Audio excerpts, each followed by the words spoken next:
सुप्रभात बच्चों। संस्कृत पाठशाला में आपका स्वागत है। बेटा, संस्कृत पाठशाला में आज जो हम विषय पढ़ने वाले हैं वो है समास। ठीक है बेटा, क्या है? समास है। तो चलिए बेटा, अब हम मिलकर समास के बारे में पढ़ते हैं।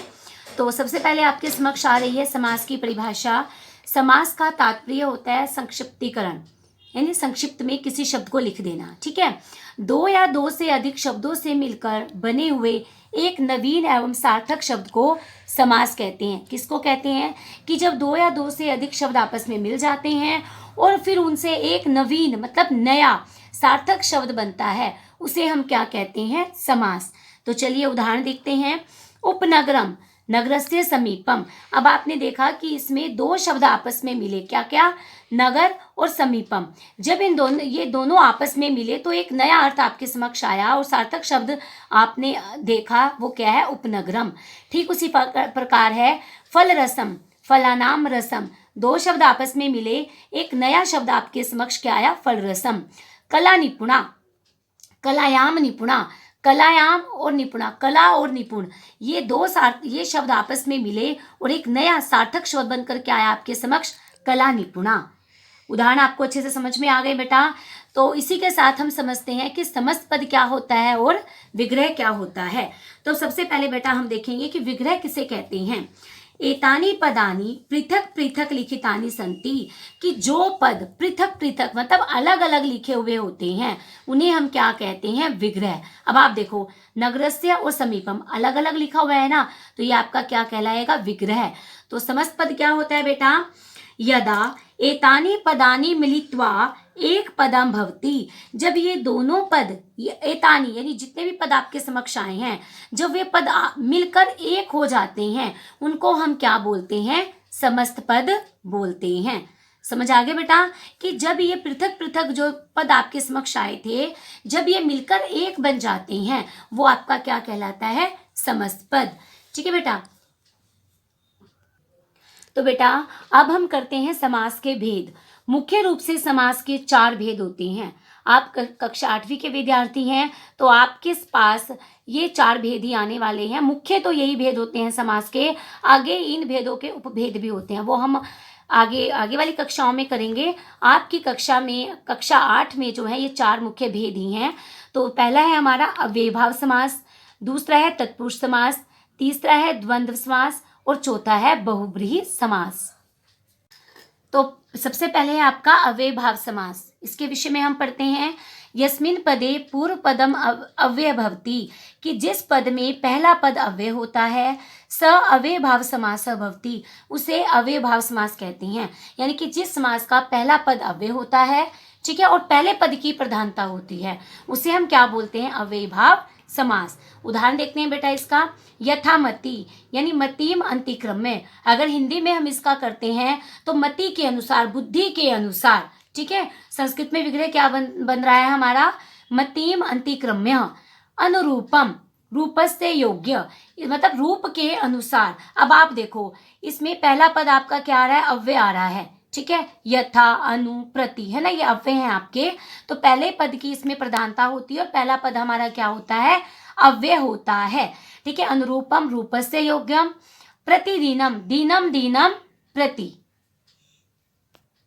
इसी के साथ बेटा हम दूसरा भेद करते हैं, तत्पुरुष समास। ठीक है, यस्मिन समासे उत्तर पदम प्रधानम भवति, कि जिस समास का उत्तर पद प्रधान होता है, विग्रहे पूर्व पदे प्राय द्वितीयात् सप्तमी पर्यंतम विभक्ति नाम प्रयोग भवति। एक इसमें क्या बताया है कि उत्तर पद की प्रधानता होती है, इसके साथ ही साथ विग्रह में पूर्व पद में प्रायः हमेशा द्वितीयात् सप्तमी पर्यंतम, द्वितीय से लेकर सप्तमी विभक्ति का प्रयोग होता है। कि जब आप इसका विग्रह देखते हो तत्पुरुष समास का, तो इसका जो पूर्व पद यानी पहले पद में या तो आपको द्वितीय विभक्ति मिलेगी, या तृतीय, या चतुर्थी, या पंचमी, या षष्ठी, या सप्तमी। ठीक है, द्वितीय विभक्ति से लेकर के सप्तमी विभक्ति आपको इसके विग्रह में देखने को मिलेगी। इसकी पहचान क्या हुई?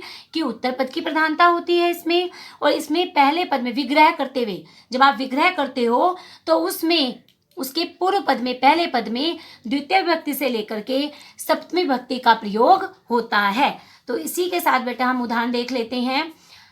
देव मंदिरम, देवस्य मंदिरम, देखो विग्रह में देवस्य षष्ठी विभक्ति है, देवस्य मंदिरम। कार्ये निपुणः, कार्येषु निपुण, कार्यों में निपुण, सप्तमी विभक्ति आगे देखो आप। पाठशाला, पाठायशाला, पाठशाला है किसके लिए पाठशाला है, पढ़ने के लिए पाठशाला, तो यहाँ पे आया पाठाय, ये हमारी चतुर्थी विभक्ति आ गई पाठायशाला। शरणागतः, ठीक है, विग्रह करेंगे शरणमागत यानी शरण को आया हुआ, शरणम द्वितीय विभक्ति है। वाक कलह, वाचा कलह यानी वाचा कलह का मतलब क्या हुआ कि वाणी से कलह, वाणी से झगड़ा, तो वाचा तृतीय विभक्ति आ गई। अब देखो जो परिभाषा हमने पढ़ी थी ये उदाहरण उसी के अनुसार है कि उत्तर पद की प्रधानता है, मंदिरम, निपुण, शाला, आगतः, कलह, उत्तर पद की प्रधानता है।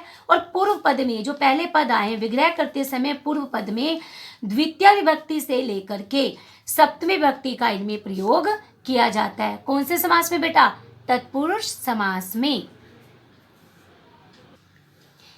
तीसरा बेटा आपका द्वंद्व समास, कौन सा है, द्वंद्व समास।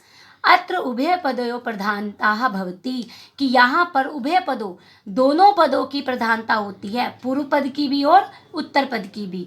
द्वंद्व समास च इति अर्थे भवति, और द्वंद्व समास का च, इसमें द्वंद्व समास जब हम विग्रह करते हैं उसमें हम किसका प्रयोग करते हैं, च लगा हुआ होता है। विग्रह प्रत्येकम पदे सह च अव्यय पदस्य प्रयोगः, कि विग्रह करते समय जो अव्यय पद इसमें जो आता है कौन सा आता है, च का आता है। उदाहरण देखें बेटा इस परिभाषा के साथ, देखो सीता रामौ, सीता च राम च, अभी हमने क्या पढ़ा, दोनों पद की प्रधानता है। पूर्व पद क्या हुआ इसमें सीता, उत्तर पद क्या हुआ राम, दोनों पद की प्रधानता होगी। उसमें साथ ही साथ हमें क्या बताया है कि च अव्यय लगा होता है, देखो च लगा हुआ है ना। दूसरा उदाहरण देखते हैं, पशु पक्षिणौ, पशु च पक्षिण च, बिल्कुल परिभाषा के अनुसार ही है। सुख दुखे, सुख च दुखम च, धर्मार्थ कामा मोक्षा, धर्म च अर्थ च काम च मोक्ष च। तो आपको द्वंद्व समास क्लियर हो गया कि दोनों पद की प्रधानता होती है और विग्रह करते समय च अव्यय का हम इसमें प्रयोग करते हैं। तो इसी के साथ बेटा हम चौथे भेद की तरफ चलते हैं। बहुव्रीहि समासः, यदा पूर्व पदम उत्तर पदम च मिलित्वा, कि जब पूर्व पदम पहला पद, उत्तर पदम और दूसरा पद मिलित्वा मिलकर, अर्थात समस्त पदम अन्य पद से विशेषणम भवति, कि जो समस्त पद होता है वो अन्य पद से दूसरे पद का विशेषणम भवति विशेषण होता है। तदा स बहुव्रीहि समासः भवति, तदा मतलब तब वह बहुव्रीहि समास होता है। क्या कहा है बच्चे इसमें, ध्यान से समझिए आप, कि ना तो इसमें पहले पद की प्रधानता होती है ना इसमें उत्तर पद की प्रधानता होती है, बल्कि किसी अन्य पद की प्रधानता होती है, अन्य पद से विशेषणम। और जो अन्य पद की प्रधानता होती है वो क्या होता है, उसका क्या होता है, वो विशेषण पद होता है, उसी को हम क्या बोलते हैं, बहुव्रीहि समास बोलते हैं। तो चलिए अब हम इसका उदाहरण देखते हैं। देखो पीताम्बरः, पीतम अम्बरम यस्य स, पीताम्बर, ठीक है, एक शब्द आया आपके पास, समस्त पद क्या है, पीताम्बर। पीतम अम्बरम यस्य स, मतलब पीले हैं, अंबर मतलब वस्त्र, यस्य जिसके, वह, पीले हैं वस्त्र जिसके, कौन है, श्री कृष्ण डालते हैं ना पीले वस्त्र, तो ये किसका विशेषण बना, श्री कृष्ण का। तो ना यहाँ पर प्रधानता पीतम की रही ना अम्बरम की रही, बल्कि किसी अन्य पद की। ठीक है, तो होगी परिभाषा आपको क्लियर कि जिस समास में ना तो पूर्व पद और ना उत्तर पद की प्रधानता होती है बल्कि किसी अन्य पद की ही प्रधानता होती है, ठीक है, वो हमारा क्या कहता है, बहुव्रीहि समास।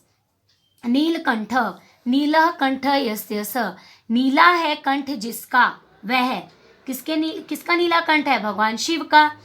चक्रपाणि, चक्रम पाणौ यस्य स, चक्र है हाथों में जिसके, वह, किसके हाथों में चक्र होता है, विष्णु के। दशाननः, दश आनानि यस्य स, 10 हैं सिर जिसके, किसके भाई 10 सिर थे, किसके थे बोलो, रावण के। तो देखो बहुव्रीहि समास में क्या हुआ बेटा, ना पहला पद प्रधान ना दूसरा पद प्रधान, बल्कि कोई तीसरा अन्य पद इसमें प्रधान होता है। तो बेटा ये थे आपके समास। उम्मीद करती हूँ ये समास आपको अच्छे से समझ में आ गए होंगे। धन्यवाद।